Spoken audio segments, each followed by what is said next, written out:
শুরু করতে চলেছি প্রফুল্ল রায়ের লেখা কেয়া পাতার নৌকো ট্রিলজির শেষ পর্ব উত্তাল সময়ের ইতিকথা। এই উপন্যাস কেয়া পাতা নৌকো এবং শতধারায় বয়ে যায় এর পরবর্তী পর্ব। কাহিনীর মূল চরিত্র বিনয় পূর্ব বাংলার উদ্বাস্তুদের সাথে আন্দামানে চলে এসেছে। দক্ষিণ আন্দামানের দু প্রান্তে এমন অঞ্চলে তাদের পুনর্বাসনের ব্যবস্থা হয়েছে যার চারিদিকে গভীর অরণ্য আর সমুদ্র। জঙ্গলে রয়েছে এখানকার আদিম জনগোষ্ঠী জারোয়ারা, আর সমুদ্রে হিংস্র হাঙর। রয়েছে কালাপানি সাজা নিয়ে যারা ব্রিটিশ আমলে আন্দামানে এসেছিল তাদের ছোট ছোট কলোনি। অরণ্য নির্মূল করে ছিন্নমূল মানুষ অনন্ত পরিশ্রম করে গড়ে তুলবে তাদের নতুন বাসভূমি। বিনয় এদের সঙ্গে জড়িয়ে পড়ে। আন্দামানে আসার পথে সে দেখেছে ঝিনুকও এখানে এসেছে তার সাথে একই জাহাজে, অথচ তার অগোচরে। সাংবাদিকতার পাশাপাশি আর এক সংগ্রামে সে নেমে পড়ে। তন্ন তন্ন করে খোঁজে ঝিনুককে। সে কি আদৌ ঝিনুককে খুঁজে পাবে?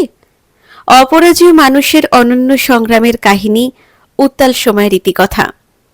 আজ থেকে শুরু করছে এই উপন্যাস আমার চ্যানেলে। আজকে শুনবেন এই উপন্যাসের প্রথম পর্ব। বিনয় তাকিয়েই আছে পলকহীন, বুঝিবা 100 বর্ষ ধরে। সামনের দিকে যতদূর চোখ যায়, ছোট বড় মাঝারি চৌকো তেকোনা লম্বাটে নানা আকারের কত যে দ্বীপ, সবই জনহীন নিঝুম। একসময় ঝিনুকদের নিয়ে স্টিমশিপ চলুঙ্গা একটা দ্বীপের আড়ালে অদৃশ্য হয়ে যায়। অগন্তি দ্বীপ, প্রতিটি দ্বীপে উঁচু নিচু পাহাড়, পাহাড়গুলোর গায়ে ডালপালাওয়ালা প্রাচীন মহাবৃক্ষের সারি। আকাশে উড়ছে ঝাঁকে ঝাঁকে সিগাল। এত গাছ, এত পাখি, সমুদ্র থেকে মাথা তুলে থাকা এত দ্বীপ। তবু বিনয়ের মনে হয় বিশাল সমুদ্র জুড়ে হঠাৎ অপার শূন্যতা নেমে এসেছে, আর সেই শূন্যতা তার বুকের ভিতরেও ছড়িয়ে পড়েছে। কতক্ষণ পর খেয়াল নেই, বিনয়ের চোখ চলে যায় পশ্চিম দিকটায়।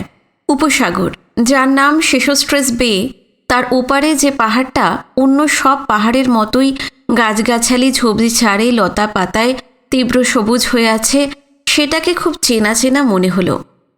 আন্দামানের মানচিত্রে এর ছবি দেখেছে বিনয়। নিশ্চয়ই মাউন্ট হ্যারিয়েট। একটা ধপধপে সাদা ক্রস ওটার চূড়োয় শটান দাঁড়িয়ে আছে। আবছাভাবে বিনয়ের মনে পড়ে 1872-এ পরাধীন ভারতের ভাইসরয় লর্ড মেও এই দ্বীপমালায় নির্বাসিত বন্দীরা কী ধরনের দুর্দশা আর নির্যাতনের মধ্যে দিন কাটাচ্ছে স্বচক্ষে দেখার জন্য এখানে এসেছিলেন। এক পাঠান কয়েদি শের খান মাউন্ট হ্যারিয়েটের তলদেশে সমুদ্রের ধারে তাকে হত্যা করে। ক্রসটা বছরের পর বছর নীরবে সেই শোকের বার্তা বহন করে চলেছে। এদিকে রস দ্বীপের ধার ঘেঁষে উপসাগরের জল ফুঁড়ে ফুঁড়ে লাফিয়ে উঠছে শয়ে শয়ে উড়ুক্কু মাছ। রূপলি ঝিলিকের ম্যাজিক তৈরি করে 15-20 ফিট দূরে ফের সমুদ্রে ঝাঁপ দিচ্ছে। উড়ন্ত মাছেদের এই খেলাটা চলছে অবিরাম, ক্লান্তিবিহীন। বিনয় যেখানে দাঁড়িয়ে আছে সেখান থেকে বাঁ ধারে কোনাকুনি উপসাগরের ওপারে চড়াই উতরাইতে ঢেউ খেলানো শহর পোর্ট ব্লেয়ার। তারই একটা উঁচু টিলার মাথায় সেলুলার জেল। আকাশ ছোঁয়া একটা টাওয়ার মাঝখানে রেখে সেটার গা থেকে 5 দিকে 5টা লাল রঙের বিশাল তেতলা উইং বা ইমারত চলে গেছে। এগুলোর প্রতিটি তলায় সেলের পর সেল, মোটামুটি 7 ফিট বা 6 ফিট মাপের এক একটা খুপড়ি। 1945-এর আগে মোট উইং ছিল 7টা। জাপানি বোমায় 2টো পুরোপুরি ধ্বংস হয়ে যায়। দ্বিতীয় মহাযুদ্ধের পরপরই ইংরেজরা 7 সমুদ্র 13 নদীর এপারের ভারতীয় কলোনি থেকে চাটিবাটি গুটিয়ে চলে গেছে। দেশ এখন স্বাধীন। তবু আদিগন্ত কালাপানির মাঝখানে দক্ষিণ আন্দামানের রুক্ষ ভীতিকর দমবন্ধ করা এই বন্দিশালার দিকে তাকালে বুকের ভিতরটা আমূল কেঁপে যায়।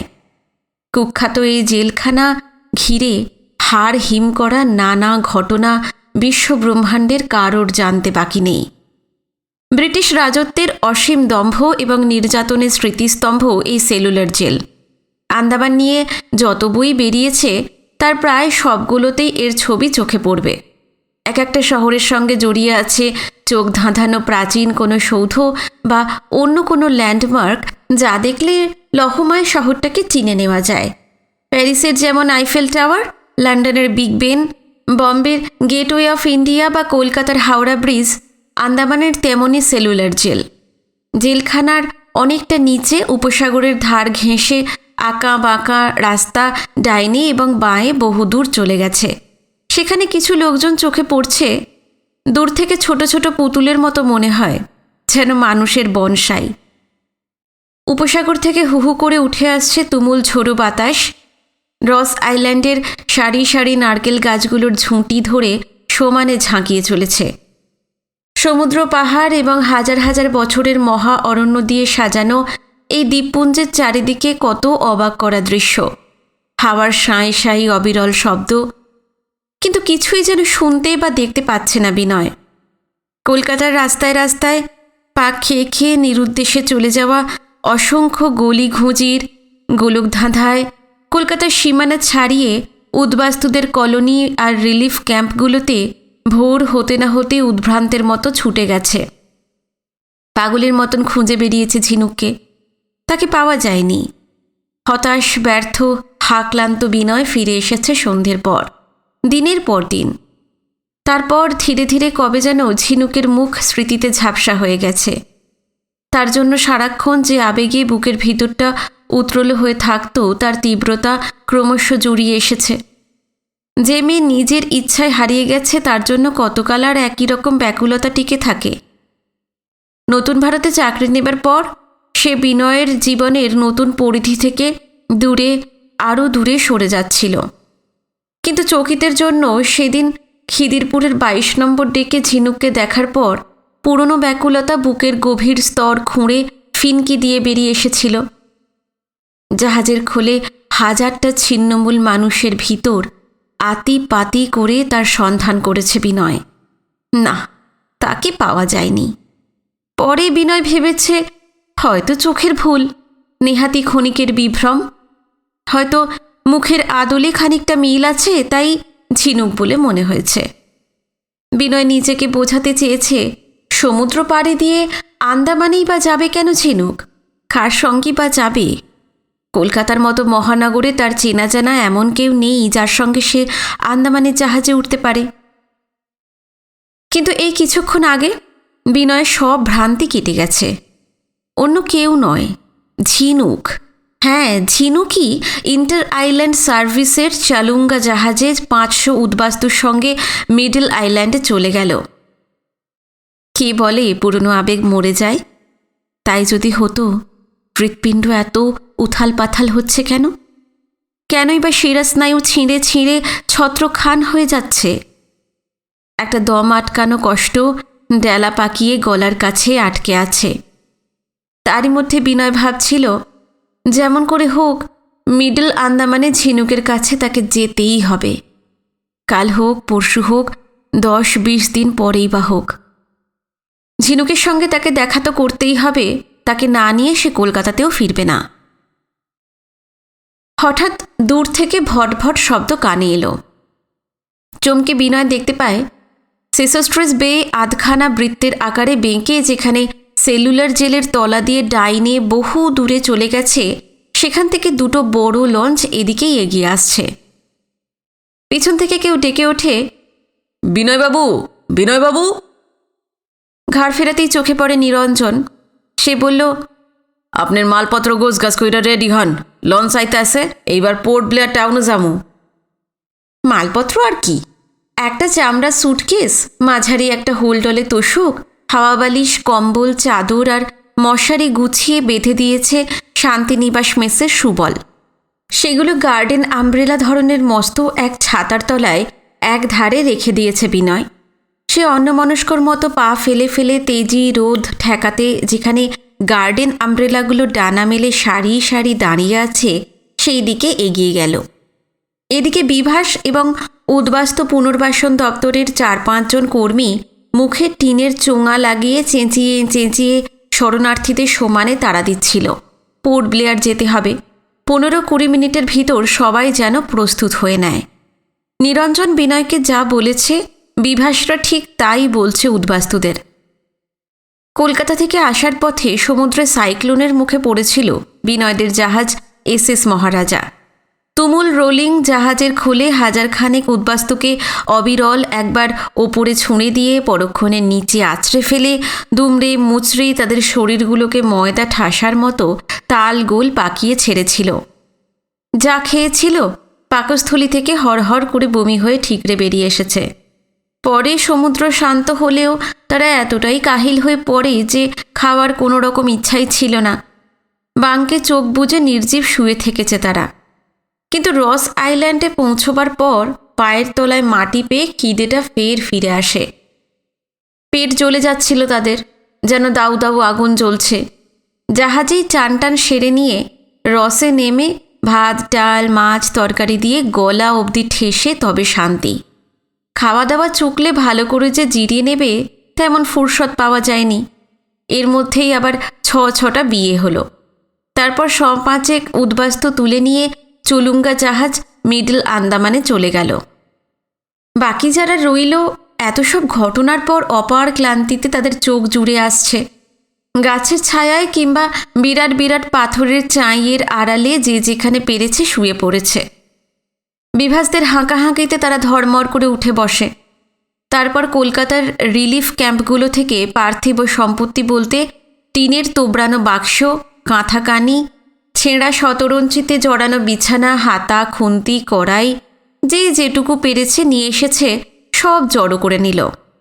এদিকে উপসাগরের জল তোলপাড় করে গম্ভীর ভোঁ বাজিয়ে সেই লঞ্চ দুটো রস আইল্যান্ডের জেটিতে এসে ভিড়ল। দুই লঞ্চেরই খালাসিরা লোহার শেকল দিয়ে জলযান দুটোকে জেটির মোটা মোটা লোহার থামের সঙ্গে বেঁধে ফেলল। তারপর রেলিং লাগানো চওড়া কাঠের পাটাতন ফেলে লঞ্চের সঙ্গে জেটি জুড়ে দিল। এই ছোট পুল দিয়ে লঞ্চে উঠতে হবে। বিভাস, নিরঞ্জন এবং রিহ্যাবিলিটেশন ডিপার্টমেন্টের ছেলেরা দারুণ করিতকর্মা। হাতে পায়ে তাদের জন্য বিদ্যুৎ খেলতে থাকে। ছোটাছুটি হাঁক ডাঁক করে উদ্বাস্তুদের জেটির কাছে জড়ো করে একে একে তাদের লঞ্চে তুলতে লাগল। সমস্ত কাজটার মধ্যেই রয়েছে নিখুঁত শৃঙ্খলা। একটা লঞ্চ বোঝাই হয়ে গেলে বিভাস সেটাই উঠে পড়ে। লঞ্চটার নাম সিগাল। সিগাল আর দাঁড়ালো না, জল কেটে কেটে পোর্ট ব্লেয়ারের দিকে চলে গেল। প্রথম লঞ্চটা চলে যাবার পর পরের লঞ্চ নটিলাসে একই প্রক্রিয়ায় উদ্বাস্তুদের তুলে ফেলল নিরঞ্জনরা। সবাই উঠলে আন্দামানের chief conservator of forest Brajadulal Mondal, chief medical officer doctor Chattoraj, harbour master Somnath Sen, first class magistrate ও রিহ্যাবিলিটেশন ডিপার্টমেন্টের ইনচার্জ বিশ্বজিৎ রাহা এবং আরও কয়েকজন বড় মাপের অফিসার এবং পুনর্বাসন দপ্তরের কর্মীরা ছাড়াও পোর্ট ব্লেয়ারের আরও অনেক পুরনো বাঙালি বাসিন্দা উদ্বাস্তুদের স্বাগত জানাতেও এসেছিল। বোঝাতে চেয়েছিল বঙ্গোপসাগরের মাঝখানে সুদূর এই দ্বীপপুঞ্জে পূর্ব পাকিস্তানের ছিন্নমূল মানুষগুলোকে নির্বাসনে পাঠানো হয়নি। এখানেও তাদের অগুন্তি শুভাকাঙ্ক্ষী রয়েছে। সবসময় আত্মীয় পরিজনের মতো এরাও পাশে থাকবে। দুটো মোটর লঞ্চে এই আন্দামানবাসী বাঙালিদের জায়গা হয়নি। রস আইল্যান্ডের জেটিতে একজোড়া মোটর পোট বাঁধা রয়েছে। ছোট জলযান দুটো তাদের নিয়ে আসবে। যে দুই স্টিম লঞ্চ উদ্বাস্তুদের নিয়ে সোসেস্ট্রেস বের জল কেটে কেটে এগিয়ে চলেছে, তার একটার নাম তো সিগাল, অন্যটা নটিলাস। এই তো সবে ইংরেজ রাজত্বের অবসান হলো। তাদের দেওয়া লঞ্চের নামগুলো এখনও টিকে আছে। নটিলাসের দোতলার ডেকে রেলিং ধরে দূরমনস্কের মতন তাকিয়েছিল বিনয়। চারপাশে দৃশ্যাবলী ছাপিয়ে একটি মুখ স্থির চিত্রের মতো চোখের সামনে কোনো অদৃশ্য ফ্রেমে আটকে আছে। পেছন থেকে কেউ ডেকে উঠল, ছোটবাবু, আরে ও ছোটবাবু। ঘুরে দাঁড়াতেই বিনয়ের চোখে পড়ল হলধর সূত্রধর। বুড়োটে কুঁজো ধরনের লোকটার আদি বাড়ি ছিল রাজদিয়ার কাছাকাছি একটি গ্রাম গিরিগঞ্জে। দেশে থাকতে মাঝে মাঝে হেমনাথের কাছে আসত সে। বিনয় জিজ্ঞেস করল, কিছু বলবেন? শোনা একখান কথা কানে আইছে। কি কথা? আমাগুনি কি পুট বিলাসে রাখবো না, মেলা দূরের জঙ্গলে লইয়া যাইব। এগুলা কেমন জায়গা কেঠা জানে? খবরটা নতুন নয়।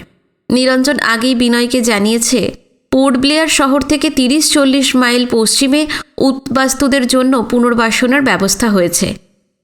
বসানো হচ্ছে গ্রামের পর গ্রাম, পূর্ব বাংলার ছিন্নমূল মানুষদের বাসস্থান। সেই এলাকাগুলো ঠিক কী ধরনের সে সম্বন্ধে পরিষ্কার ধারণা নেই বিনয়ের।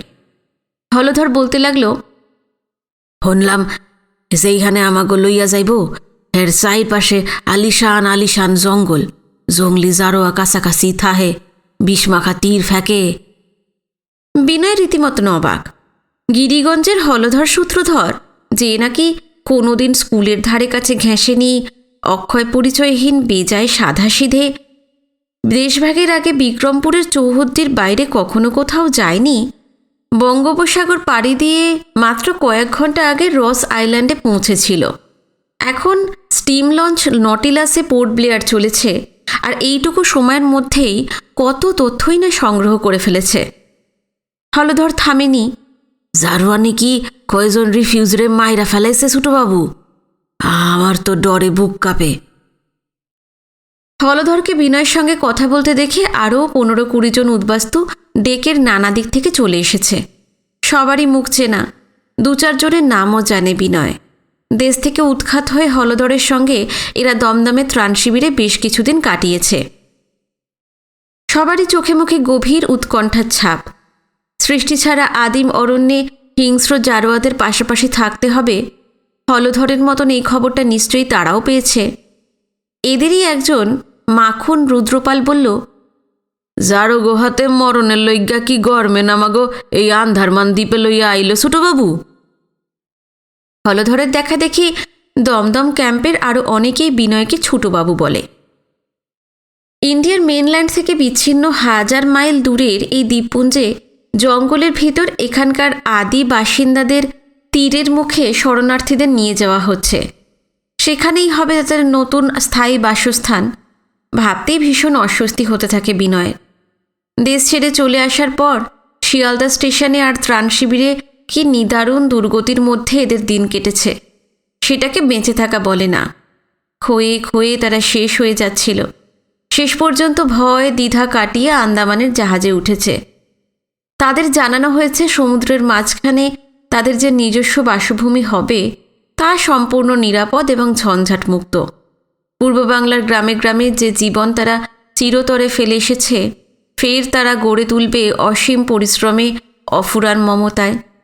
যা হারিয়েছে তার বহু গুণ ফিরে পাবে। সমস্ত অনিশ্চয়তা এবং ক্লেশের অবসান ঘটবে। কিন্তু আন্দামানে পা ফেলার সঙ্গে সঙ্গে যেসব খবর হলধররা পেয়েছে তাতে ভীষণ বিচলিত হয়ে পড়েছে।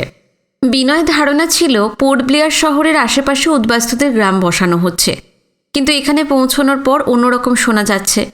যদি শরণার্থীরা বিপন্ন হয়ে পড়ে তাদের শেষ অবলম্বনটুকু ধূলিসাৎ হয়ে যাবে। হঠাৎ মনে পড়ল এর আগে 4-5 ক্ষেপে কয়েক হাজার শরণার্থীকে এখানে আনা হয়েছে। তারা কোথায় আছে, কেমন আছে জানা নেই। যদি ভালো না থাকে নিশ্চয়ই অভিযোগ শোনা যেত। পরক্ষণে খেয়াল হলো ওটা তো কলকাতা শহর নয় যে ভালো বা মন্দ সমস্ত খবর লহমায় লক্ষ লক্ষ মানুষের কাছে পৌঁছে যাবে। পৃথিবীর জনারণ্য থেকে বহু দূরে দুর্গম জঙ্গলের খাঁজের ভিতর উদ্বাস্তুদের আদৌ কোনো সমস্যা হচ্ছে কি না, আর হলে কী ধরনের সমস্যা, তা সহজে জানার উপায় নেই। বিনয়ের মনে কিছুটা ধন্দ্ব দেখা দিয়েই চকিতে মিলিয়ে গেল। ছিন্নমূল মানুষগুলো তেমন কোনো সংকটে যদি পড়েই থাকে, সরকারি দপ্তর তো তার মতো একজন সাংবাদিককে নিশ্চয়ই আন্দামানে পুনর্বাসনের কাজকর্ম দেখাতে নিয়ে যেত না। কেননা এখান থেকে সে যে প্রতিবেদন লিখে পাঠাবে তাতে মেনল্যান্ডে সব জানাজানি হয়ে যাবে। পশ্চিমবঙ্গের মধ্যে উদ্বাস্তুদের নিয়ে রাজনৈতিক দলগুলো টানা হেঁচড়া শুরু করে দিয়েছে। রোজই কলকাতার রাস্তায় রাস্তায় আর পার্কগুলোতে মিছিল, মিটিং, স্লোগান চলছে। আন্দামানে এসে শরণার্থীদের দুর্গতির শেষ নেই। যদি সত্যিই এমনটা হয়ে থাকে আর তা যদি জানাজানি হয়ে যায়, কলকাতায় আগুন জ্বলে যাবে। ত্রাণ শিবিরগুলোতে বা শিয়ালদায় বছরের পর বছর যারা পড়ে আছে তাদের একজনও আর আন্দামানের জাহাজে উঠবে না। এখানকার পুনর্বাসন প্রক্রিয়া পুরোপুরি বানচাল হয়ে যাবে। হলধররা একদৃষ্টে বিনয়ের দিকে তাকিয়েছিল। বিনয় বলল, আপনাদের মতন আমিও তো শুনেছি যে জারোয়ারা তাদের কাছাকাছি এলাকায় নতুন কাউকে দেখলে তীর ছোড়ে, কিন্তু কলকাতা থেকে নিয়ে এসে আপনাদের বিপদের মধ্যে ফেলে দেওয়া হবে তা তো আর হয় না। সরকার জারোয়াদের ঠেকাবার জন্য কিছু একটা ব্যবস্থা ঠিক করেছে। ঘুরিয়ে একরকম মিথ্যেই বলতে হলো। উদ্বাস্তুদের নিরাপত্তার জন্য কোনো রকম বন্দোবস্ত আদৌ করা হয়েছে কিনা বিনয়ের জানা নেই, কিন্তু সত্যিটা বললে হলধররা হয়তো আরও ভয় পেয়ে যাবে। পোর্ট ব্লেয়ারে নেমে হয়তো এমন বেঁকে বসবে যে জঙ্গলে যেখানে তাদের জন্য জমি ঠিক করে রাখা হয়েছে সেখানে তাদের নিয়ে যাওয়া যাবে না। তুমুল হইচই বাঁধিয়ে একটা বিশ্রী পরিস্থিতি তৈরি করে ফেলবে। কিন্তু মাখন রুদ্রপাল চতুর লোক। হলধরের পাশ থেকে সে বলে ওঠে, মনে লয় জারোগো ব্যাপারে সরকার কি ব্যবস্থা করছে আপনি পুরোটা জানেন না। ডেকের অন্যদিকে বেশ খানিকটা দূরে সেন সাহেব, মণ্ডল সাহেব, ডাক্তার চট্টরাজ, বিশ্বজিৎ রাহা এবং আরও কয়েকজন অফিসার কিছু আলোচনা করছিলেন। তাদের দিকে আঙুল বাড়িয়ে দিল মাখন। ওই সারে গো আমাগো কথা একটু বুঝাইয়া কইয়েন ছোটবাবু। দেশ সাইরা আহনের পর কত কষ্ট যে পাইছি, হ্যাঁ লিখা জুকা তো নাই। আন্ধারমান দ্বীপই বড় আশা লইয়া আইছি। ওনারা যেন দেখেন আমাগো এইখানে মূর্তি না হয়। মাখন সার সত্যটা এর মধ্যেই বুঝে গেছে। বিশ্বজিৎ রাহা, মণ্ডল সাহেব, সেন সাহেবরাই তাদের আসল রক্ষাকর্তা। বিনয়ের বেশ মজাই লাগে। বলল, আপনারাই গিয়ে ওদের বলুন না। হলধরের হয়তো মনে হলো বিনয় বিরক্ত হয়েছে। মাখন ফের কি একটা বলতে যাচ্ছিল, গলার স্বর চড়িয়ে তাকে থামিয়ে দিল। আরে তুমি চুপ যাও তো, কারে কি কইতে হয় তা জানো না। ছোটবাবু যা ভালা বুঝবেন হ্যাঁ করবেন। তারপর বিনয়কে বলল, আপনিই আমাগো বল ভরসা, মাকনার কথায় কিছু মনে কইরেন না। বিনয় একটু হাসল। সরকারি অফিসারদের কাছে তাদের হয়ে দরবার করার জন্য মাখন যে তাকে ধরেছে তাতে হলধর খুবই অসন্তুষ্ট এবং বিব্রত। বিনয়ের ওপর তার অগাধ আস্থা। হলধর বলল, এখন কথা জিগামু ছোটবাবু। আস্তে করে মাথা নাড়েন বিনয়। হ্যাঁ নিশ্চয়ই। তেনি তখন পুটবিলাসে তেনার বাড়িতে আপনার থাকুনের কথা কইলেন না? দূরে বিশ্বজিৎ রাহাকে দেখিয়ে হলধর জিজ্ঞাসা করলেন। বিনয় অবাক।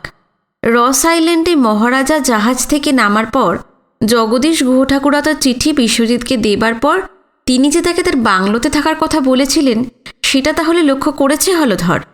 বিনয় বলল, হ্যাঁ বলেছেন তো। হাত জোর করে হলধর বলল, আপনারে কিলাম আমরা সারুম না ছোটবাবু। আপনার ভরসাতেই আন্ধার মানে আইসি। আমাগো লগে আপনার জঙ্গলে যাইতেই হইব, নাইলে পুট বিলাস থিকা আমরা এক পাও লড়ুম না। তার সঙ্গীরাও একই কথা বলল, এমনকি মাখনও। আন্দামানের বিজন অরণ্যে বিনয় তাদের একমাত্র অবলম্বন। খড়কুটের মতন তাকেই আঁকড়ে ধরতে চাইছে হলধররা। যেখানে যেখানে উদ্বাস্তুদের বসতি গড়ে উঠছে সেই সব এলাকায় যাবার জন্য বিনয়ের আন্দামানে আসা। বিশ্বজিতের সঙ্গে আলাপ হবার পর ভেবেছিল দু একদিন পোর্ট ব্লেয়ারের বাংলোয় সে থাকবে। এখানকার পুনর্বাসন সম্পর্কে তার কাছ থেকে নিশ্চয়ই প্রচুর তথ্য পাওয়া যাবে, কেননা রিহ্যাবিলিটেশনের বেশিরভাগ দায়িত্ব তার ওপরেই। কিন্তু হলধররা তাকে কিছুতেই ছাড়বে না। সেই বিশ্বজিতের বাংলোয় গেলে ওদের মনোবল ভেঙে পড়বে। তার ওপর এত মানুষের এত বিশ্বাস তুচ্ছ করার বস্তু নয়। বিনয় বলল, ঠিক আছে, আমি আপনাদের সঙ্গেই যাব। চারপাশের মুখগুলো থেকে উৎকণ্ঠার ছাপ ধীরে ধীরে মুছে যেতে থাকে। হলধররা দাঁড়ালো না, ডেকের অন্য প্রান্তে চলে গেল। এতক্ষণ হলধরদের নিয়েই ব্যস্ত ছিল বিনয়। ওরা যাওয়ার সঙ্গে সঙ্গে ঝিনুকের চিন্তাটা চারপাশ থেকে আবার তার মাথায় ঝাঁপিয়ে পড়ে। শেষস্ট্রেস বে পেরিয়ে কোনাকুনি এপারে এলে পোর্ট ব্লেয়ারের গা ঘেঁষে পাশাপাশি দুটো জেটি, 2 স্টিম লঞ্চ সেখানে এসে ভিড়ল। লঞ্চের খালাসি এবং পুনর্বাসন বিভাগের কর্মীদের ব্যস্ততা শুরু হয়ে যায়। রেলিং লাগানো কাঠের পাটাতন ফেলে চোখের পলকেই রস আইল্যান্ডের মতোই এপারের জেটিতে 2 লঞ্চকে জুড়ে দেওয়া হলো। এক লঞ্চে এসেছিল বিভাস, অন্যটায় নিরঞ্জন। তারা হৈ হৈ করে উদ্বাস্তুদের নামাতে শুরু করল। মিনিট 15-এর ভিতর 2 লঞ্চ ফাঁকা হয়ে গেল। সবার সঙ্গে অফিসাররাও নেমে এসেছেন, বিনয়ও। জেটি দুটোর পাশ দিয়ে রাস্তা চলে গেছে, একটা সমুদ্রের ধার দিয়ে দিয়ে, অন্যটা উঁচু উঁচু টিলা পেরিয়ে সোজা ওপর দিকে। রাস্তায় জিপ ছাড়াও অনেকগুলো নানা ধরনের মোটর দাঁড়িয়ে রয়েছে। ফিয়েট, হিন্দুস্থান, অস্টিন ইত্যাদি ইত্যাদি। বিনয় আন্দাজ করে নিল ওগুলো সরকারি অফিসারদের গাড়ি। সেন সাহেব, মণ্ডল সাহেবরাই সেই সকাল থেকে রস আইল্যান্ডে কাটিয়ে এসেছেন। সারাদিনের ধকলে ক্লান্তিবোধ করছিলেন। সবার কাছ থেকে আপাতত বিদায় নিয়ে যে যার গাড়িতে উঠে পড়লেন। বিনয়কে বললেন, আপনি তো এখন কিছুদিন আন্দামানে আছেন, পরে আবার দেখা হবে। অফিসারদের মধ্যে একমাত্র বিশ্বজিৎ রাহাই থেকে গেলেন। আর রইল পুনর্বাসন দপ্তরের কর্মীরা। আজ মেনল্যান্ড থেকে উদ্বাস্তুরা এসেছে, ফেলে তো চলে যাওয়া যায় না। সূর্য খানিক আগেও আকাশের ঢালে সিনেমার ফ্রিজ শটের মতো আটকে ছিল, এখন আর সেটাকে দেখা যাচ্ছে না। পশ্চিম দিকের উঁচু পাহাড়ের আড়ালে নেমে গেছে। বাসি হলুদের মতো দিনের শেষ ম্যাড়ম্যাড়ে আলো এখনও জঙ্গলে, পাহাড়ে এবং উপসাগরে আলতোভাবে আটকে আছে। বড়জোর আর মিনিট 15, তারপর সেটুকুও থাকবে না। ঝপ করে সন্ধে নেমে যাবে। উদ্বাস্তুদের এই দঙ্গলে শক্তপোক্ত যুবক যুবতী ছাড়াও রয়েছে বাচ্চা কাচ্চা এবং হাড়ের ওপর চামড়া জড়ানো শীর্ণ থুতথুটে বুড়ো বুড়িরা। পাহাড়ি রাস্তায় টাল খেতে খেতে নতুন বসতিতে পৌঁছতে কত রাত হয়ে যাবে কে জানে। সেই ধাক্কাকে বয়স্ক মানুষগুলো আর বাচ্চারা সামলাতে পারবে? ঝিনুকের চিন্তাটা বিনয়কে উতলা করে রেখেছিল। তার ফাঁকে ঝাঁকে ঝাঁকে উদ্বাস্তুদের নিয়ে এইসব ভাবনাও তার মাথায় ঢুকে পড়ছে। বিভাস আর নিরঞ্জনের কর্মকাণ্ডে লেশমাত্র ত্রুটি নেই। হাঁক ডাক করে তারা উদ্বাস্তুদের লাইন দিয়ে দাঁড় করিয়ে দিয়েছে। শরণার্থীদের মাথায় বা হাতে তাদের লটবহর, নানা বয়সের বিবাহিত মেয়েদের কোলে কাঁখে ছোট ছোট দুধের শিশু, সেই সঙ্গে কাঁধ থেকে ঝুলছে ময়লা চটকি মোটা কাপড়ের ঝুলি, সেগুলোর ভেতর টুকিটাকি নানা জিনিসপত্র। বিভাস টিনের চোঙা মুখে লাগিয়ে উদ্বাস্তুদের উদ্দেশ্যে সমানই চিৎকার করে যাচ্ছিল, ভাইয়েরা, বইনেরা, মায়েরা, কয়টা দিন আপনাকে উপর দিয়ে মেলা তাফাল গেছে। আইজ আর আপনাকে নয়া বসাতে নিয়ে যাবো না। রাইদ খান পোর্ট ব্লেয়ারে কাটাইয়া কাল সকালে আমরা রওনা দিব। অহন আমরা যামু এবারদিন বাজারের সম্মুখে। এইখানে আপনাকে থাকুনের ব্যবস্থা করা হয়েছে। জাগা খান বেশি দূরে নয়, হাইটাই যাওন যাইব। আহেন, আমাকে লগে আহেন। এদিকে বিশ্বজিৎ রাহা বিনয়ের কাছে চলে এসেছিলেন। বললেন, চলুন, আমার সঙ্গে গাড়িতে যাবেন। অন্য সব গাড়ি চলে গেলেও একটিমাত্র জিপ রাস্তার একধারে দাঁড়িয়েছিল। বিশ্বজিৎ সেদিকেই পা বাড়াতে যাবেন, হঠাৎ বিনয়ের মনে পড়ল হলধরদের কথা দেওয়া হয়েছে আন্দামানে সে যতদিন আছে তাদের সঙ্গেই থাকবে। অঙ্গীকার তো ভাঙা যায় না। অবশ্য এটাও ঠিক, আন্দামানের নানা জায়গায় তাকে যেতে হবে। সারাটা সফর ওদের সঙ্গে কাটানো সম্ভব নয়, কিন্তু প্রথম দিকের বেশ কয়েকটা দিন ওদের কাছে থাকতেই হবে। বিনয় বলল, কিছু মনে করবেন না, আমি ওদের সঙ্গেই যেতে চাই। বুঝেছি, অজানা নতুন জায়গায় ওরা আপনার ওপর খুব ডিপেন্ড করছে। চলুন, আমিও হাঁটতে হাঁটতে যাই। এবার দিন বাজারের সামনের মাঠে আমাকেও যেতে হবে। রাত্রিরে রিফিউজিদের খাওয়া থাকার কি ব্যবস্থা হয়েছে আর কোথাও কোনো ত্রুটি আছে কিনা সেসব তো আমাকে দেখতে হবে। দেখে আমি রাত্রিরে বাংলোয় ফিরব। তার জিপের ড্রাইভার কালীপদকে, রোগা কালো লম্বাটে মুখ, ঝাঁকড়া চুল, বছর 25 বয়স হবে, ডেকে জিপ নিয়ে এবারদিন বাজারে চলে যেতে বললেন। এদিকে উদ্বাস্তুদের দলটা সারি দিয়ে চলতে শুরু করেছে। দক্ষ গাইডের মতন বিভাস আর নিরঞ্জন তাদের পথ দেখিয়ে নিয়ে যাচ্ছে। সমুদ্রের ধার ঘেঁষে যে রাস্তাটা ডাইনে বা বাঁয়ে গেছে সেটা ধরে নয়, যে রাস্তাটা সোজা টিলার পর টিলা পেরিয়ে ওপরে উঠেছে সেটা দিয়েই এগিয়ে চলেছে সবাই। মাঝখানে একটু দূরত্ব রেখে বিশ্বজিৎ আর বিনয় উদ্বাস্তুদের পাশাপাশি হাঁটছিল। রস আইল্যান্ডে নিরঞ্জন পরিচয় করিয়ে দেবার পর বিনয় আন্দাজ করেছিল যে বিশ্বজিতের বয়স 32-33 হবে, অর্থাৎ তার চেয়ে মোটামুটি বছর 10 বড়। সতেজ মেদহীন চেহারা, পরিপূর্ণ যুবকই বলা যায় তাকে। কম বয়সে বিরাট সরকারি দায়িত্ব পেলে প্রায় সবারই একটা ভারী কি ভাব এসেই যায়। সারাক্ষণ গম্ভীর, চারপাশে উঁচু উঁচু দেওয়াল তুলে তার ভিতর ঢুকে যায় তারা, বুঝিয়ে দেয় তারা ধরা ছোঁয়ার বাইরে। কিন্তু বিশ্বজিৎ তেমনটা নয়। হাসি খুশি, কোনো রকম চাতুরি নেই, মজা করতে পারেন, প্রাণ খুলে হাসতে পারেন। আলাপ হবার সঙ্গে সঙ্গেই তাকে ভীষণ ভালো লেগে গিয়েছিল বিনয়ের। আন্দামানে একজন চমৎকার বন্ধু পাওয়া গেল। হাঁটতে হাঁটতে অনেক কথা হচ্ছিল। বিশ্বজিৎ বলছিলেন, তখন রিফিউজিদের নিয়ে এমন ব্যস্ত ছিলাম যে আপনার সঙ্গে ভালো করে আলাপটাই হলো না। জগদীশ কাকা তো লিখেছেন আপনাকে যেন সাহায্য করি, ব্যাস এইটুকুই। আপনি প্রথম একজন জার্নালিস্ট যিনি আন্দামানে রিফিউজি সেটেলমেন্ট কভার করতে এসেছেন। আপনার সম্বন্ধে কিন্তু খুব জানতে ইচ্ছে করছে। নিজের থেকে বিনয়কে কিছু বলতে হলো না।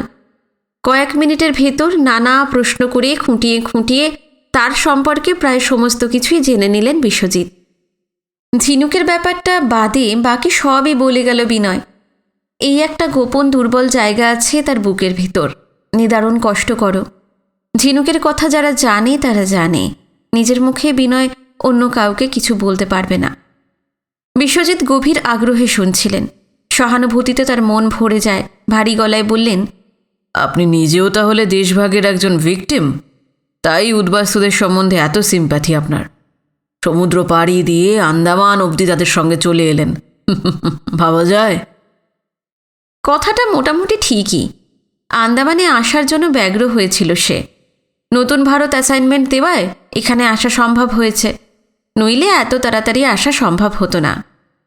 বিশ্বজিৎ বললেন, আমাদের বাড়িও ছিল ওপারে, আনডিভাইডেড বেঙ্গলের মাইমানসিং ডিস্ট্রিক্টে। তবে আমরা রিফিউজি না, পার্টিশনের অনেক আগেই আমরা চলে এসেছিলাম। এই মানুষটি সম্পর্কেও বিনয়ের জানার আগ্রহ কম নয়, কিন্তু বিশ্বজিৎ নিজের ব্যাপারে একটি কথাও বললেন না। বিনয়ও যে জিজ্ঞাসা করবে তেমন সাহস হলো না। বেশি কৌতূহল দেখালে বিশ্বজিৎ বিরক্ত হতে পারেন। আন্দামানে যখন আসা হয়েছেই সবই জানা যাবে আস্তে আস্তে। এরপর একটু চুপচাপ। দিনের আলো আরও কমে গেছে। রাস্তার দুধারে কত যে নারকেল গাছ আকাশের দিকে মাথা তুলে আছে, আর আছে বিশাল বিশাল শিশু, রেইন ট্রি এবং নাম না জানা মহাবৃক্ষের সারি। সেসবের ফাঁকে ফাঁকে অল্প কিছু কাঠের বাড়ি, কচ্ছি দু চারটে পাকা দালান, অগুন্তি গাছের ছায়ায় চারপাশ ঠেকে যাচ্ছে। সব কেমন যেন ঝাপসা ঝাপসা। উদ্বাস্তুরা প্রায় নিঃশব্দে হাঁটছে তো হাঁটছেই। তাদের দেখতে দেখতে মনে হলো মধ্যযুগের যাযাবরেরা এইভাবেই বুঝিবা খাদ্যের সন্ধানে, নিরাপদ আশ্রয়ের খোঁজে পাহাড় পর্বত মরুভূমি পার হয়ে ঘুরে বেড়াতো। একটা টিলার মাথায় চলে এসেছিল বিনয়রা। পথ এবার নিচের দিকে নেমে দূরে অন্য একটা টিলায় উঠে গিয়েছে। বিশ্বজিৎ দূরের টিলাটার দিকে হাত বাড়িয়ে বললেন, আমরা প্রায় এসেই গেছি। ওই যে ওই টিলাটা দেখতে পাচ্ছেন, ওটার পরই এবার দিন বাজার। তা জগদীশ কাকার কাগজ কেমন চলছে? বেশ ভালো। এখানে নতুন ভারত আসে? আসে, তবে রোজ নয়। উইকে 3 দিন প্লেন সার্ভিস আছে, প্লেনের সঙ্গে কাগজও আসে। আপনাদের কাগজ রিফিউজি প্রবলেমের ওপর অন্য পেপারগুলোর চাইতে অনেক বেশি ইম্পর্টেন্স দিচ্ছে। তার উপর অন্যরা যা করেনি আপনারা তাই করতে চলেছেন। আন্দামান সেটেলমেন্ট কভার করবেন আপনারা। আশা করি সার্কুলেশন হু করে বেড়ে যাবে। বিশ্বজিৎ অত্যন্ত বুদ্ধিমান। নতুন ভারতের পরিকল্পনা আপাতত তাই, উদ্বাস্তু সমস্যার ওপর বিশেষ করে জোর দেওয়া। সেটা সঠিক ধরে ফেলেছেন বিশ্বজিৎ। বিনয় একটু হাসল, তবে নতুন ভারত নিয়ে কোনো মন্তব্য করল না। বলল, আচ্ছা, এখানকার রিহ্যাবিলিটেশনের কাজ কেমন চলছে? আমি কিছু বলবো না, নিজের চোখে দেখে আপনাকে সেটা বুঝে নিতে হবে।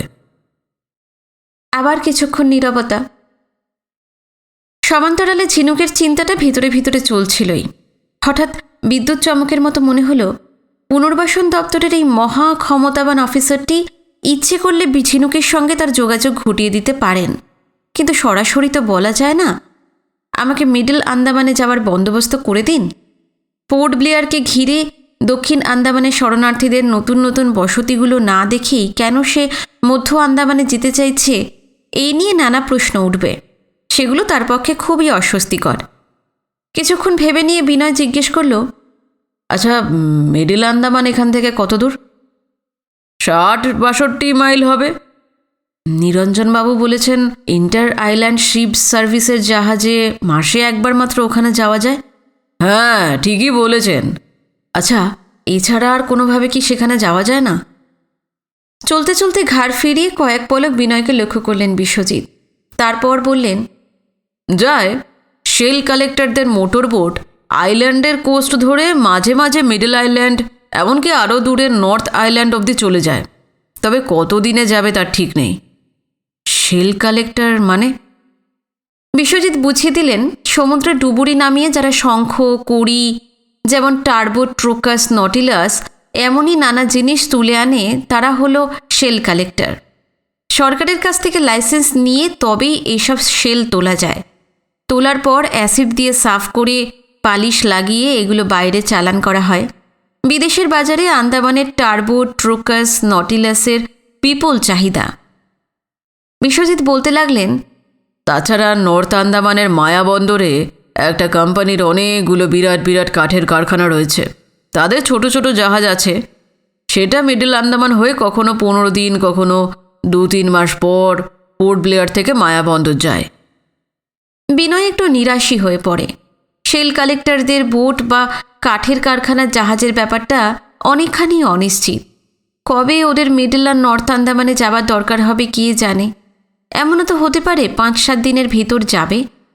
বিনয় জিজ্ঞেস করে, আচ্ছা, ওরা কি নিজেদের লোক ছাড়া অন্য কাউকে নিয়ে যায়?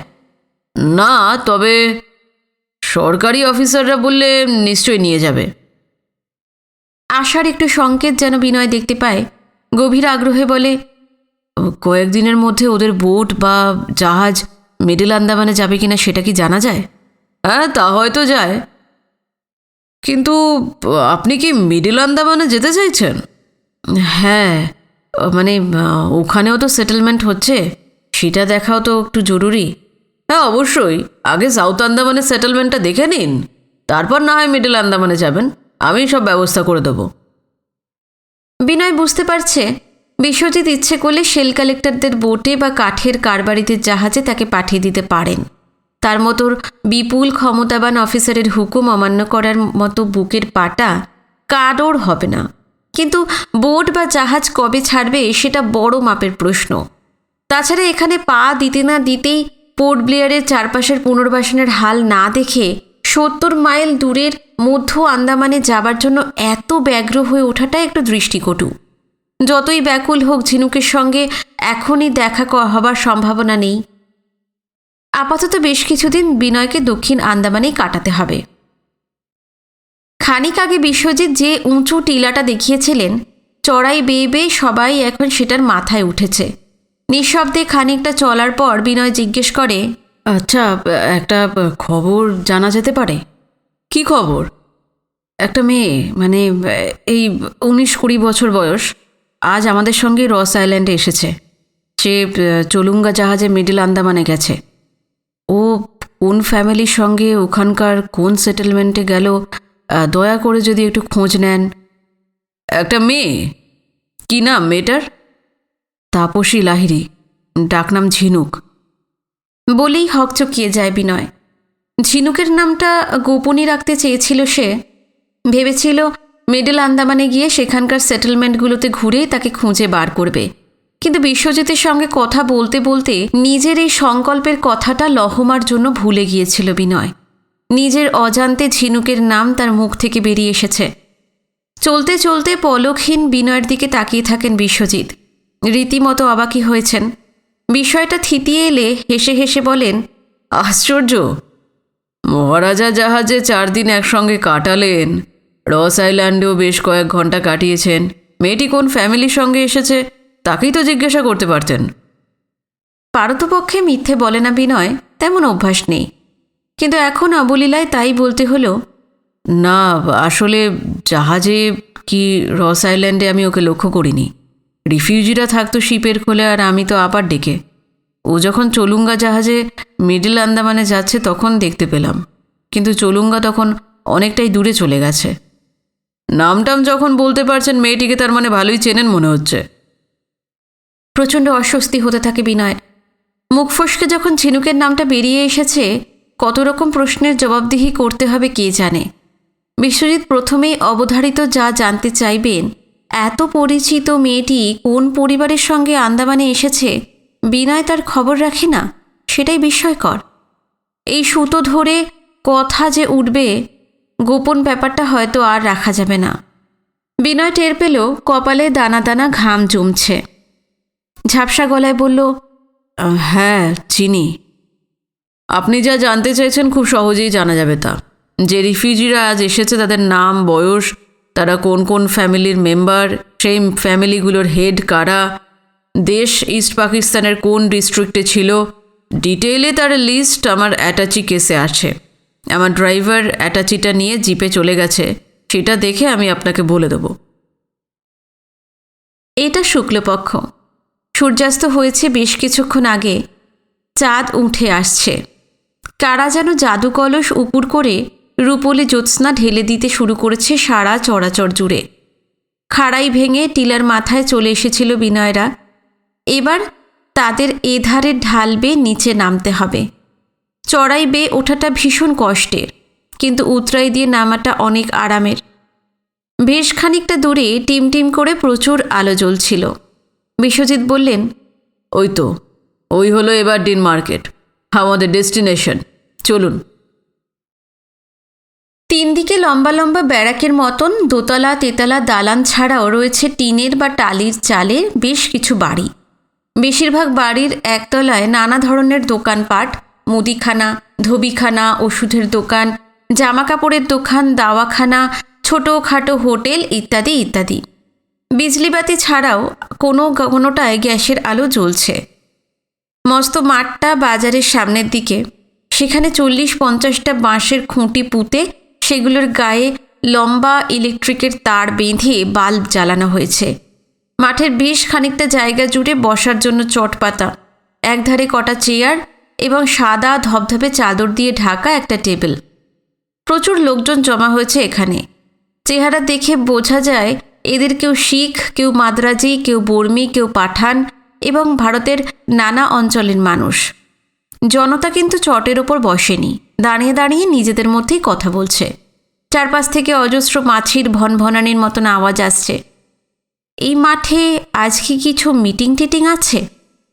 যদি থাকেও, তার সঙ্গে মেনল্যান্ড থেকে আসা উদ্বাস্তুদের কি সম্পর্ক? তাদের এখানে নিয়ে আসা হলো কেন? বুঝতে না পেরে ধন্দে পড়ে যায় বিনয়। সে কিছু জিজ্ঞেস করতে যাচ্ছিল, তার আগেই বিশ্বজিৎ বললেন, যে মাঠটায় আমরা এখন দাঁড়িয়ে আছি তার সঙ্গে আমাদের স্বাধীনতা সংগ্রামের ইতিহাসের একটা গ্লোরিয়াস চ্যাপ্টার জড়িয়ে আছে। আন্দামান সম্পর্কে নানা বইপত্র পড়েছে বিনয়। সে জানে 1857 মিউটিনির পর ইংরেজরা বহু সিপাহীকে গুলি করে বা ফাঁসিতে ঝুলিয়ে হত্যা করেছে। অনেককে পোর্ট ব্লেয়ারে নির্বাসনে পাঠিয়েছে। তারপর 20 শতকের গোড়ার দিকে দেশের মুক্তির জন্য যখন সশস্ত্র অভ্যুত্থান শুরু হলো, তখন বাংলা, পাঞ্জাব, মহারাষ্ট্র এবং ভারতের অন্য সব প্রভিন্স থেকে বিপ্লবীদের ধরে ধরে এই বঙ্গোপসাগরের দ্বীপেই নিয়ে আসা হতো। এবারডিন মার্কেটের সামনের মাঠটায় এমন কিছু কি ঘটেছিল যাতে বিদ্রোহী সিপাহী বা পরবর্তীকালের বিপ্লবীরা জড়িত ছিলেন? বিনয়ের তা জানা নেই। বিশ্বজিৎ বললেন, সেকেন্ড গ্রেট ওয়ারের সময় নেতাজি সুভাষচন্দ্র বসু আন্দামানে এসেছিলেন। এই মাঠেই তিনি আমাদের জাতীয় পতাকা তুলেছিলেন। সারা শরীরে শিহরণ অনুভব করে বিনয়। পরক্ষণেই গভীর বিষাদে মন ভরে যায়। দেশ স্বাধীন হয়েছে, কিন্তু মুক্তিযুদ্ধের মহানায়ক আর ফিরে আসেননি। কাগজে মাঝে মাঝেই খবর বেরোয় তিনি আসছেন, কিন্তু আসেন আর না। দেশের মানুষ বিপুল প্রত্যাশা আর অসীম উৎকণ্ঠা নিয়ে তার জন্য অপেক্ষা করে আছে। বিনয়ও তাদেরই একজন। হঠাৎ তার মনে হলো, দ্বিতীয় বিশ্বযুদ্ধ শেষ হয়েছে এই তো সেদিন, মাত্র কয়েক বছর আগে। তখন কি বিশ্বজিৎ এই দ্বীপে ছিলেন? থাকা অসম্ভব নয়। উৎসুক সুরে জিজ্ঞেস করলেন, আচ্ছা, আপনি কি নেতাজিকে দেখেছেন? না না, আমি দেখিনি। আমি তো স্বাধীনতার পর পোর্ট ব্লেয়ারে এসেছি। তবে আমার কাকা তাকে দেখেছেন। আপনার কাকা? তিনি কিভাবে? কাকা 1920-তে আন্দামান এসেছিলেন, সেই থেকে এখানেই আছেন। আচ্ছা, উনি কি ব্রিটিশ গভর্নমেন্টের কোনো সার্ভিস নিয়ে এই আইল্যান্ডে এসেছিলেন? একেবারে উল্টো। ইংরেজদের গোলামি করার কথা তিনি কল্পনা করতে পারতেন না। বরং এই দেশ থেকে তাদের উৎখাত করাই ছিল তার একমাত্র ধ্যান জ্ঞান। কাকা ছিলেন একজন সশস্ত্র বিপ্লবী। ইংরেজরা বলতো টেররিস্ট। বিশ্বজিৎ বিশদভাবে জানালেন তার কাকা শিখরনাথ কর এবং আরও কয়েকজন বিপ্লবী 1918-য় বিহারে একটি মেল ট্রেনে হানা দিয়েছিলেন। কানপুর থেকে একটি বগিতে প্রচুর অস্ত্র শস্ত্র নিয়ে ট্রেনটা কলকাতায় যাচ্ছিল। শেখরনাথদের উদ্দেশ্য ছিল অস্ত্রগুলো লুট করা। বগিটা পাহারা দিয়ে আনছিল পুলিশের বড়সড় একটা বাহিনী আর 2 জন জাঁদরেল ব্রিটিশ অফিসার। দুপক্ষের গোলাগুলিতে 3 জন বিপ্লবী মারা যান, কয়েকজন মারাত্মক জখম হন। ওদিকে একজন ব্রিটিশ অফিসার আর 3 জন কনস্টেবলেরও মৃত্যু হয়। 4-5 জন কনস্টেবলেরও গুরুতর চোট লাগে। তখন মধ্যরাত। অন্য কামরাগুলোতে যাত্রীরা ঘুমোচ্ছিল। গুলির আওয়াজে তারা জেগে ওঠে। আতঙ্কে হইচই করতে করতে ট্রেনের অ্যালার্ম চেন টেনে দেয়। শেখরনাথ এবং তার 5 সঙ্গীর হাতে পায়ে গুলি লেগেছিল। রক্তে ভেসে যাচ্ছিল সারা গা। সেই অবস্থাতেই ট্রেন থেকে তারা লাফিয়ে পড়ে পালিয়ে যান। অন্ধকারে 3 বিপ্লবী দৌড়তে দৌড়তে বিহারের এক অজ দেহাতে লুকিয়েছিলেন, কিন্তু পুলিশ গন্ধ শুঁকে শুঁকে সেখানে পৌঁছে যায়। ধরা পড়ার পর কিছুদিন অকথ্য নির্যাতন চলে, তারপর বিচার। আইন কানুন ইংরেজদের, আদালত ইংরেজের, বিচারকও ইংরেজ।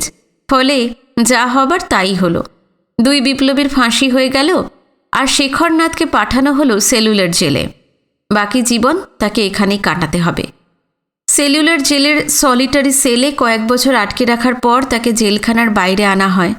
তখন পোর্ট ব্লেয়ারে পাহাড় কেটে নতুন নতুন রাস্তা বানাচ্ছে PWD। শেখরনাথকে সেখানে হিসাব রাখার কাজ দেওয়া হয়। কারাগারের নির্জন কুঠুরি থেকে একটুখানি মুক্তি পেলেন ঠিকই, কিন্তু মেনল্যান্ডে যে পালিয়ে আসবেন তার উপায় নেই। চারদিকে গভীর জঙ্গল আর সমুদ্র।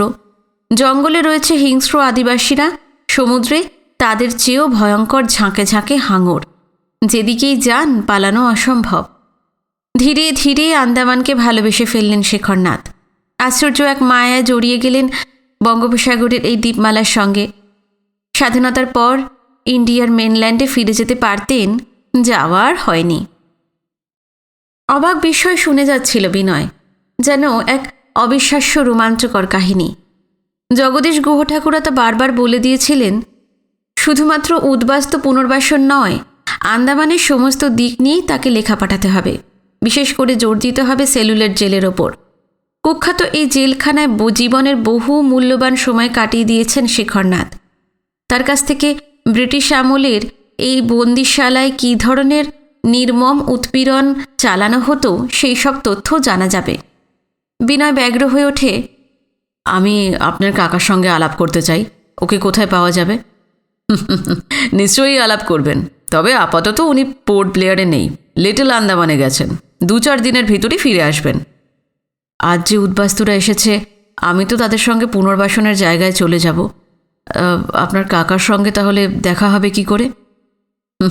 কাকা এখন উদ্বাস্তুদের মধ্যেই কাজ করছেন। আপনি যেখানে যাচ্ছেন, লিটল আন্দামান থেকে ফিরে তিনিও সেখানেই চলে যাবেন। আরও অনেক প্রশ্ন ছিল বিনয়ের, কিন্তু সেসব আর করা হলো না। তুমুল হাঁকাহাঁকি করে চটের আসনের ওপর বসিয়ে দিতে লাগলো নিরঞ্জন আর বিভাস উদ্বাস্তুদের। সভা টভা যাই হোক, তা যে এই উদ্বাস্তুদের জন্যই সেটা এখন বোঝাই যাচ্ছে, তবে উদ্দেশ্য ধরা যাচ্ছে না। এলাকাটা ঘিরে আগে থেকে জমায়েত হয়েছিল, তাদের মধ্যে হঠাৎ চাঞ্চল্য দেখা গেল। প্রায় সঙ্গে সঙ্গে একটা ধবধবে ফিয়েট গাড়ি আর একটা জিপ এসে কাছাকাছি দাঁড়িয়ে পড়ে। জিপ থেকে নেমে আসে 3-4 জন কনস্টেবল।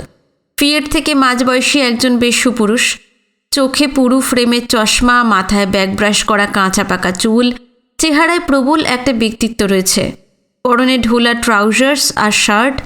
বিশ্বজিৎ বললেন, আমাদের চিফ কমিশনার এসে গেছেন, চলুন আমার সঙ্গে। বলে ব্যস্তভাবে এগিয়ে গেলেন। তার পাশাপাশি লম্বা লম্বা পা ফেলে বিনয় হাঁটতে লাগলো। প্রৌঢ়টি যে চিফ কমিশনার আন্দাজ করে নিতে অসুবিধা হয় না। চিফ কমিশনারের কাছে এসে সসম্ভ্রমে বিশ্বজিৎ বললেন, আসুন স্যার। টেবিল চেয়ারগুলো যেখানে সাজানো রয়েছে সেখানে তাকে নিয়ে গেলেন। একটু দূরে দাঁড়িয়ে রইল বিনয়। বিশ্বজিৎরা ইংরেজিতেই কথা বলছিলেন। চিফ কমিশনার যে অবাঙালি তা বোঝা গেল। তিনি চেয়ারে বসলেন না, দাঁড়িয়ে দাঁড়িয়ে উদ্বাস্তুদের উদ্দেশ্যে যা বললেন মোটামুটি এই রকম। আন্দামানে আপনাদের সবাইকে স্বাগত জানাচ্ছি। দেশভাগের পর সব কিছু হারিয়ে আপনারা ভারতে চলে এসেছিলেন। নিদারুণ কষ্ট আর দুর্ভোগের মধ্যে আপনাদের দিন কেটেছে। পশ্চিমবাংলা ছোট রাজ্য, সেখানে লক্ষ লক্ষ মানুষকে দেবার মতন যথেষ্ট জমি নেই। তাই বাংলার বাইরে উদ্বাস্তুদের পাঠানোর ব্যবস্থা হয়েছে, বিশেষ করে বঙ্গোপসাগরের মাঝখানের এই দ্বীপে। কিন্তু আন্দামান সম্পর্কে ইন্ডিয়ান মেনল্যান্ডের মানুষের যে ভীষণ ভয় এবং অস্বস্তি, সেই সংশয় কাটিয়ে আপনারা যে শেষ পর্যন্ত এখানে এসেছেন, এতে আপনাদেরই ভালো হবে। আপনাদের জন্য প্রচুর জমি ঠিক করা আছে, এখানে আপনারা সুখে শান্তিতে বাস করবেন। আন্দামানের সব অফিসার আর কর্মী আপনাদের সমস্ত রকম সাহায্য করবেন। পাশে দাঁড়িয়ে তার কথাগুলো বাংলায় তর্জমা করে দিতে লাগলেন বিশ্বজিৎ। ভাষণ শেষ করে চিফ কমিশনার উদ্বাস্তুদের মধ্যে চলে গেলেন। নিরঞ্জন চেঁচিয়ে চেঁচিয়ে বলল, আপনারা হগলে উইটা খারণ, চিফ কমিশনার সাহেব আপনাকে লগে আলাপ করবেন। উদ্বাস্তুরা লহমায় উঠে দাঁড়ালো, সবাই ত্রস্ত সচকিত। চিফ কমিশনারের সঙ্গে বিশ্বজিৎ এসেছিলেন। উদ্বাস্তুদের চোখ মুখের চেহারা লক্ষ্য করে বললেন, ভয়ের কিছু নেই আপনাদের, ভয়ের কিছু নেই, আমি তো আছি। উনি যা জিজ্ঞাসা করবেন তার জবাব দেবেন। বয়স্কদের সঙ্গে কথা বলতে লাগলেন চিফ কমিশনার।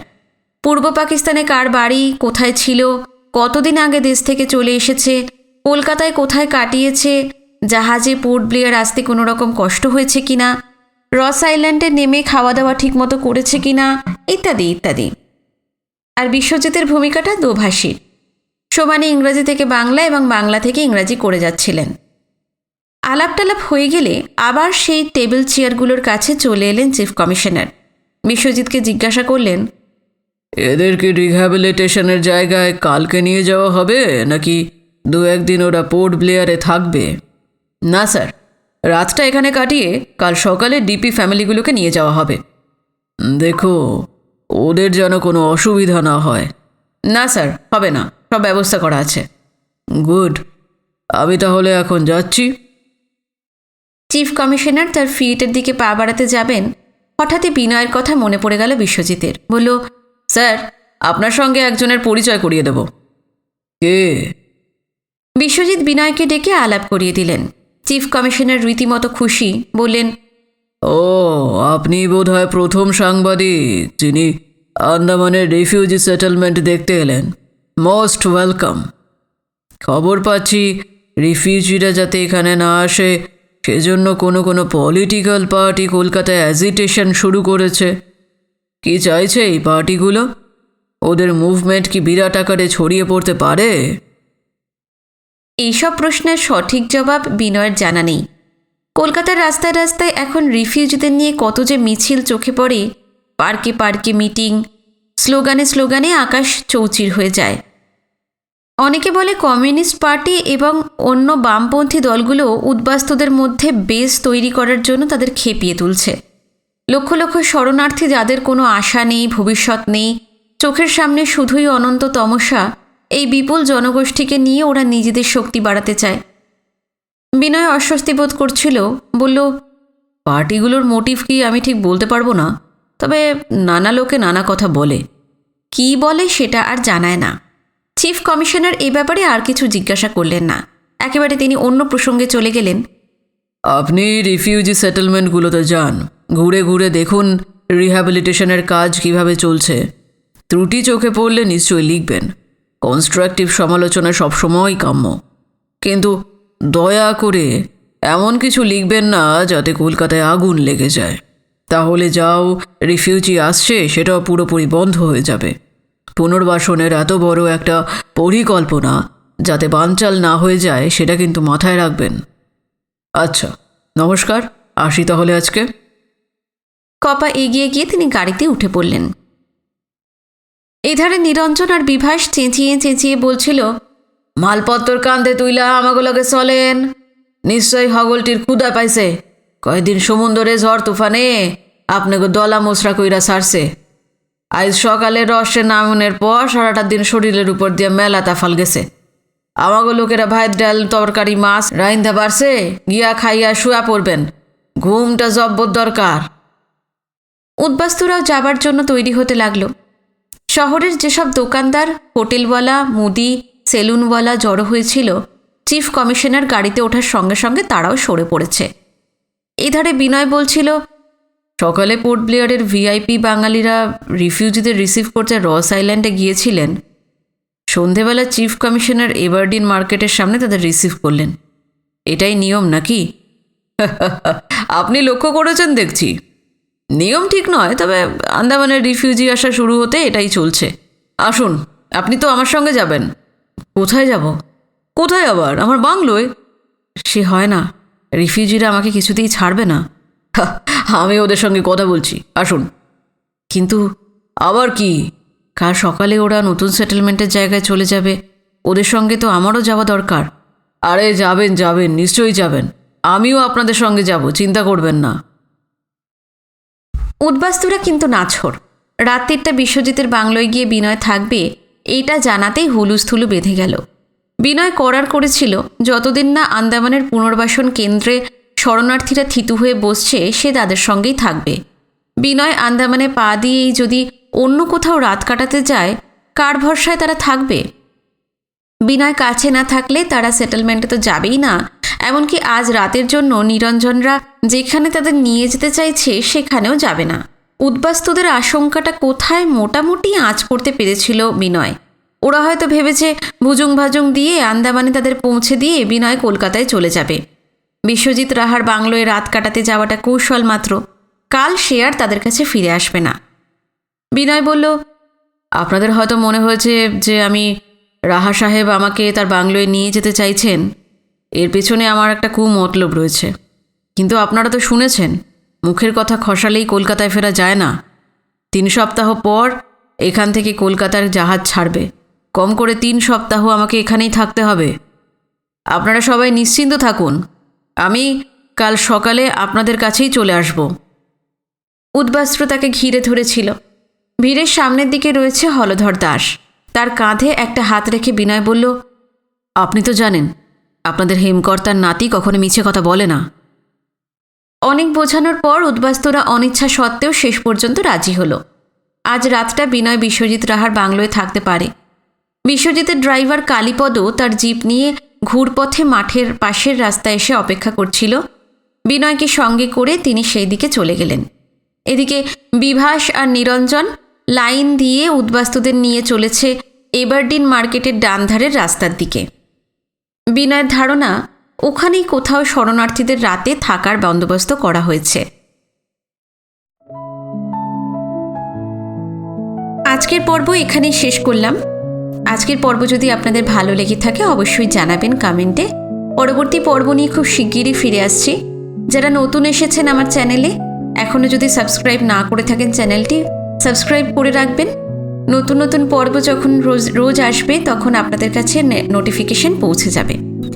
আজকে এই পর্যন্তই। পরবর্তী পর্ব নিয়ে খুব শিগগিরই ফিরে আসছি। নমস্কার, সবাই খুব ভালো থাকবেন।